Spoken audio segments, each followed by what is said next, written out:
What is going on, everyone, and welcome back to the MichiganAmbushoutdoors.com YouTube page. And in this week's video, I got a super exciting product review for you guys, and it is on the Jeremy Riggin outdoor camera arm.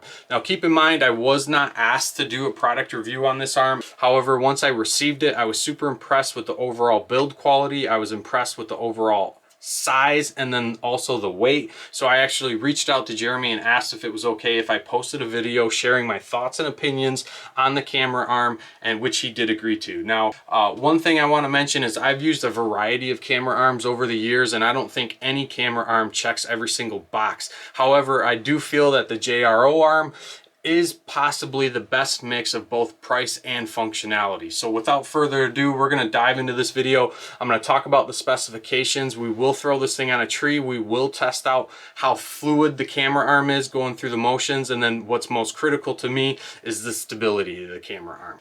So real quick, specifications. This thing is constructed of 6061 aluminum, and as you can see here, Jeremy is drilling out some of these holes to help reduce some of the weight. Now, it's kind of hard to tell because I have stealth stripped this camera arm, but he is also sanding down some of these edges, so you don't have to worry about this thing being sharp to the touch, and then you don't have to worry about this thing being sharp to the point where it's actually starting to fray the cam buckle once it's on the tree.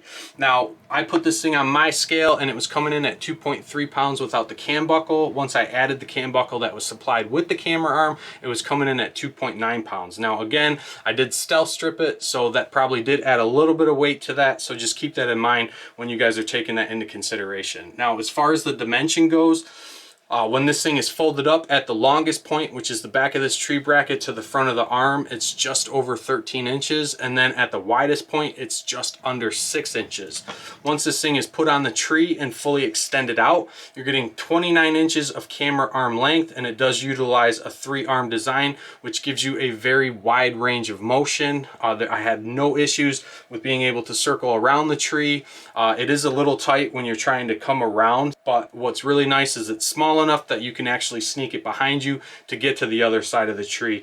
Now, another really neat feature of the camera arm is Jeremy is including a leveling bubble right on top. So what's really nice about that is obviously once you're setting this thing up on the tree, it does give you a quick indication on whether or not the camera arm is going to be level. And if you've used any other camera arms in the past, not having a level shot is always a pain, just because with the weight of the camera on there, your arm will start to shift once you let it go. So having that level bubble is a super sweet feature in my opinion.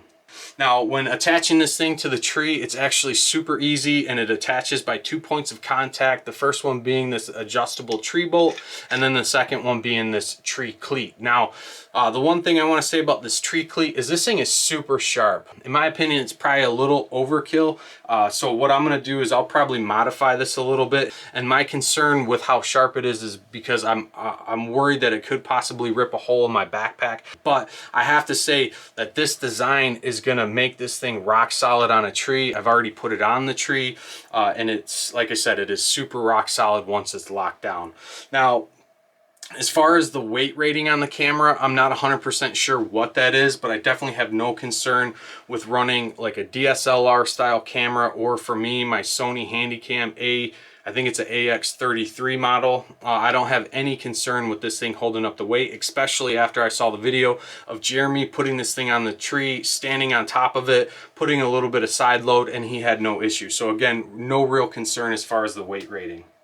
So next, let's talk about the setup process on the camera arm. And for me, I was looking for something that was very quick to set up. I didn't want to have to deal with multiple pieces anymore, whereas some of the camera arms in the past that I've used, you got to use a tree base, you got to use a leveling tool, and then you got to slide in your camera arm. So really you're carrying like 3, sometimes 4 pieces when you start adding in the buckle. So with this, you're really only carrying 2.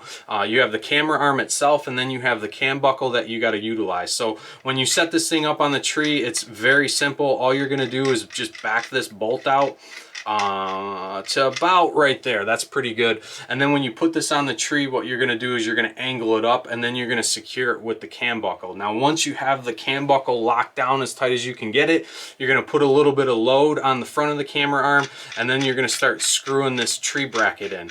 Now once this tree bracket starts to make contact with that tree, you're going to start to feel some resistance, and then at that point you're just going to pay attention to that top bubble, and then once that bubble slides in that level indicator mark, you're good to go. You can let go and put your camera on it, and like I said, this thing is rock solid once you set it up on the tree.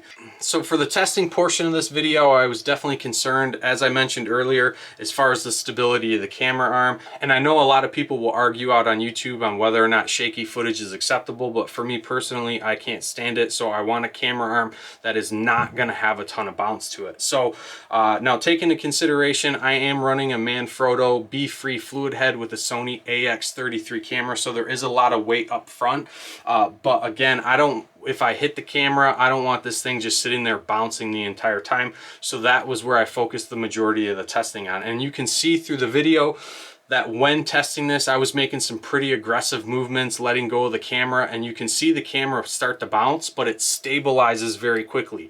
And I was also tapping the camera arm, and again, you'd see that shakiness or that bounciness in the camera arm, but then it levels out very quickly. And I was super, super impressed with how fast that this thing steadied back out. And I have to say, with some of the other arms I've used in the past, you're not getting that. So again, I think the overall performance of the camera arm did great. It really exceeded my expectations.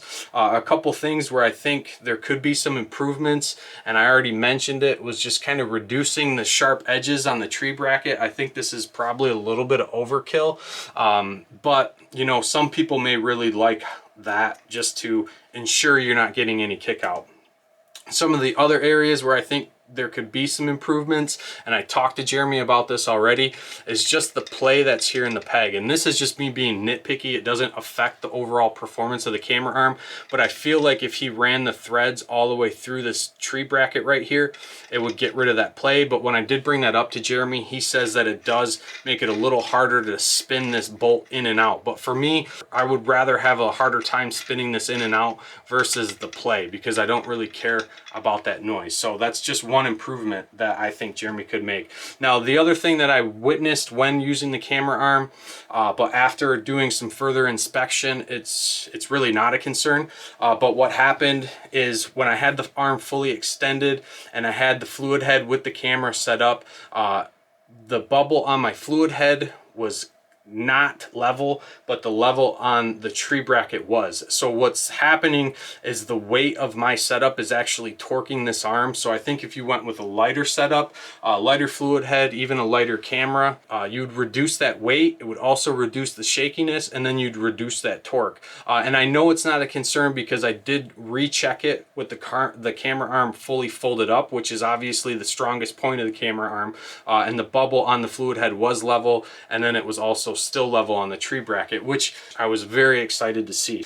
But overall, I think this camera arm is a slam dunk. There are similar designs out there of this camera arm that are smaller, lighter in weight, but they do cost significantly more. Now, Jeremy is offering these camera arms for right around 150 bucks. Again, based on when you contact him, could determine how long of a lead time they're going to be. But I'll make sure that I put Jeremy's contact information to his YouTube page, his Instagram page, and also his Facebook page in the description below. And what you're going to want to do is you're just going to want to reach out to him directly and then let him know that you're interested in buying one of these, and he will put you on the list, and then he'll make sure that you get one of these. And the good thing is Jeremy is always making improvements. When I contacted him about my arm, or contacted him about buying one of these arms, I told him, I said, hey, I want one that's got this style of a knob on it, and I want one that's got a leveling bubble. He sent me a picture. I got a knob, I got a leveling bubble. So Jeremy is always taking customer feedback, and he's always looking at ways to improve his design. So I was actually super excited to see that when he had reached out to me. And again, the overall performance of the arm, the build quality, the size, the weight, everything is really a slam dunk for me. It's just some of these things that I'm nitpicking on. Again, do not affect the overall functionality of the camera arm. You know, to some people, it probably wouldn't even really be an issue. But I hope you guys found this video helpful. I hope it helps you make a purchasing decision if you are looking for a camera arm to film your hunts. And then as always, if you guys have any questions, you can leave me a comment below. I'm always happy to help. And like I said, I'll put Jeremy's contact information in the description. If you guys have not checked out the MichiganAmbushoutdoors.com webpage, please go over there, check that out. We do have some merch available. Your guys' purchases of our merch greatly supports this channel, keeps us doing what we're doing. Make sure to hit that subscribe button, and until next time, stay safe, stay healthy, and we'll see you guys on the next one.